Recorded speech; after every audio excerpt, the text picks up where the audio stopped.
नमस्ते। कई बार ऐसा होता है ना कि जिंदगी के बड़े बड़े मोड़ बहुत छोटी छोटी जगहों से शुरू होते हैं, जैसे कि स्कूल का कोई मामूली सा कार्यक्रम। आज हम एक ऐसी ही कहानी को समझने जा रहे हैं जहां एक माँ के लिए बच्चों को कहानी सुनाने का एक दिन खुद की पहचान खोजने का एक यादगार सफर बन जाता है।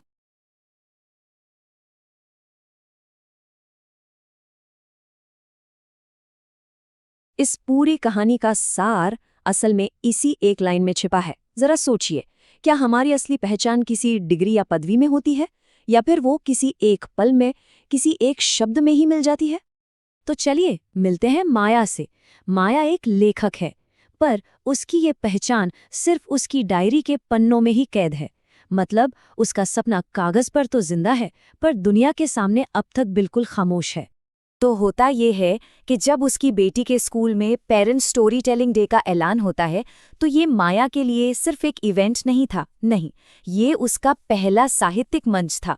पहली बार था जब उसके शब्द कागज से निकलकर सीधे किसी के कानों और दिल तक पहुंचने वाले थे। अच्छा, तो यहाँ मामला क्या है?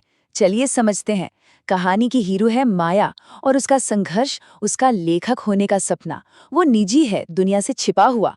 और उसे मौका क्या मिलता है?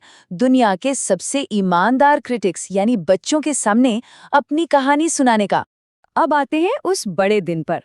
स्कूल का माहौल रंगों और बच्चों की हंसी से गूंज रहा है, और माया के दिल में वहां तो उत्साह और घबराहट की एक मिलीजुली लहर है। मंच तैयार है, और आज उस मंच पर सिर्फ एक कहानी नहीं, बल्कि माया का पूरा सपना दांव पर लगा है। और कहानी शुरू होने से पहले ही एक टीचर माया से कहती है, आज कहानी सुनाने वाली माँ आप हैं। ये बस एक छोटा सा वाक्य था, लेकिन माया के लिए ये एक पहचान थी, एक ऐसा नाम जो उसे उसके प्रदर्शन से पहले ही मिल गया था। जब माया मंच पर खड़ी होती है ना, तो ऐसा लगता है जैसे उसके अंदर दो लोग हैं। एक तरफ एक लेखक जैसी शांति है, जो अपनी कला को अच्छे से जानती है, और दूसरी तरफ एक बच्चे जैसी घबराहट, जो पहली बार दुनिया का सामना कर रही है। और फिर आता है वो लम्हा जिसका सबको इंतजार था। माया कहानी सुनाना शुरू करती है, और ये सिर्फ एक कहानी नहीं है, ये उसकी अपनी बेटी के लिए एक उड़ान का न्योता है। वो शुरू करती है, एक बार सपनों की एक छोटी सी दुनिया थी। वहां एक छोटी बच्ची थी जिसे उड़ना था। देखिए, कितनी सादगी से उसने बच्चों का ध्यान अपनी ओर खींच लिया। कोई राजकुमारी नहीं, कोई परी नहीं, बस एक बच्ची और उसका सपना। कहानी आगे बढ़ती है और उसमें एक टकराव आता है। दुनिया ने कहा उड़ना मुश्किल है, पर बच्ची ने कहा मुझे मुश्किल अच्छा लगता है। सोचिए, इस एक छोटे से डायलॉग में माया ने हिम्मत और जिद का कितना बड़ा सबक बच्चों के सामने रख दिया। और कहानी का अंत उम्मीद से भरा है। और जब वो बड़ी हुई, उसने अपनी बेटी से कहा, उड़ना मत छोड़ना। यहाँ माया अपनी कहानी को अपनी बेटी की कहानी से जोड़ देती है, एक पीढ़ी से दूसरी पीढ़ी तक सपनों की विरासत को पहुंचाती है। और ठीक उसी वक्त हॉल में एक पतली सी लेकिन बहुत साफ आवाज गूंजती है।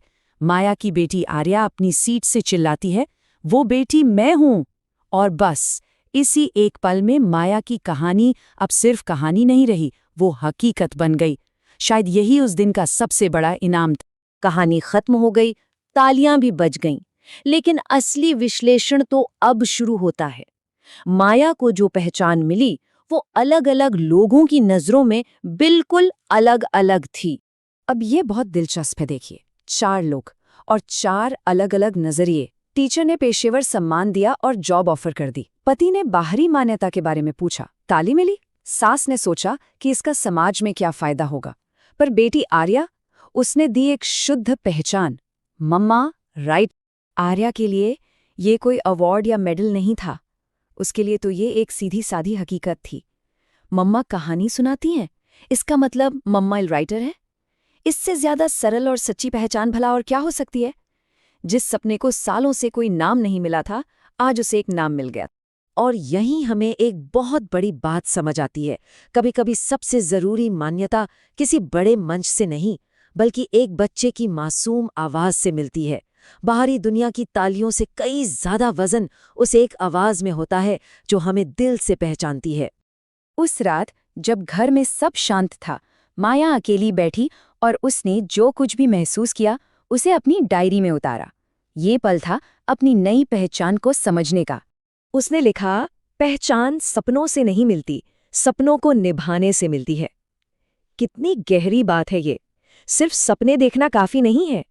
जब हम उन सपनों को जीने की हिम्मत करते हैं, तब हमारी असली पहचान बनती है। और फिर उसने एक और लाइन जोड़ी, और जब बेटी देखती है तब माँ सपनों को दोबारा सीखती है। माया को समझ आया कि उसकी ये नई पहचान सिर्फ उसकी नहीं है, ये उसकी बेटी के लिए एक मिसाल भी है।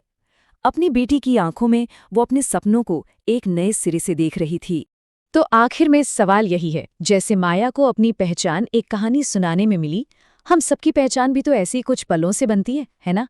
वो कौन से छोटे छोटे लम्हे होते हैं जो किसी इंसान को वो बनाते हैं जो वो है?